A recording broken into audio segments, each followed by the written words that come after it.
اور ہماری بچیاں، ہماری بہنیں، ہماری مائیں ریپ ہو رہے ہیں ان کے ساتھ.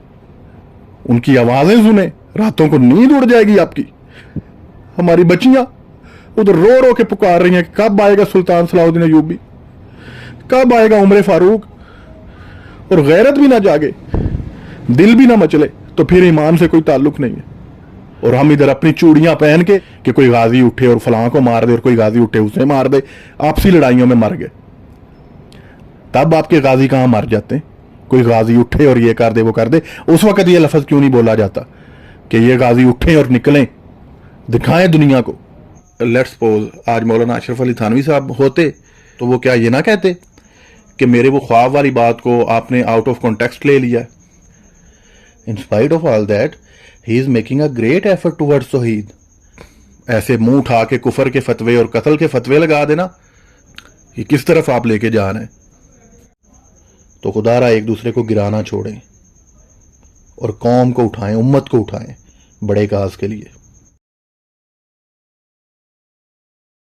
دیکھیں، آپ نے پوچھا انجینئر محمد علی مرزا صاحب کے بارے میں جو مفتی طارق مسعود صاحب کا بیان آیا ہے. ایک باشعور اور حق پرست عالم دین سے یہی ایکسپیکٹ کیا جا سکتا ہے.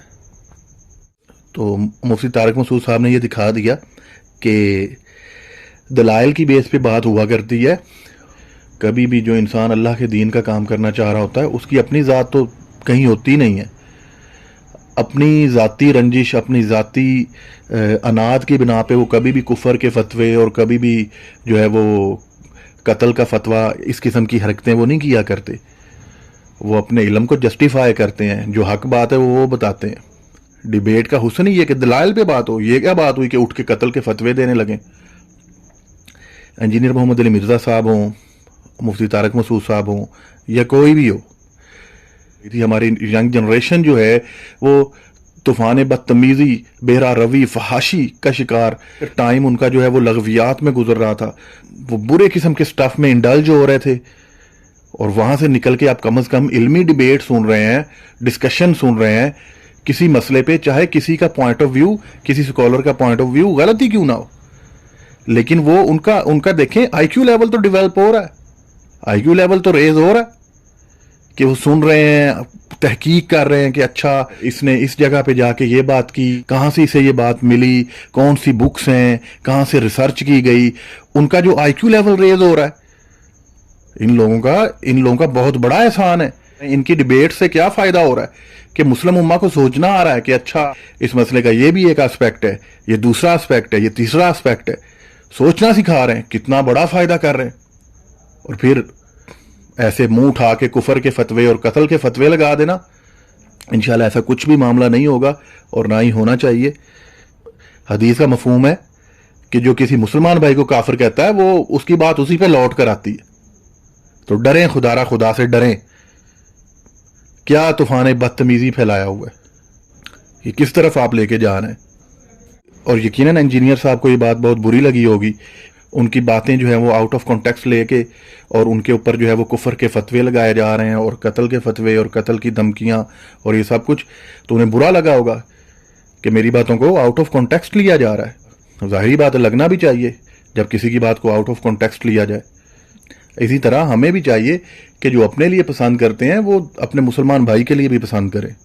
اور وہ اکابرین جو پوری لائف اپنی جو اللہ کے دین کو دے گئے، تو پھر ہم اپنے لیے جو پسند کریں ان کے لیے بھی وہ پسند کریں.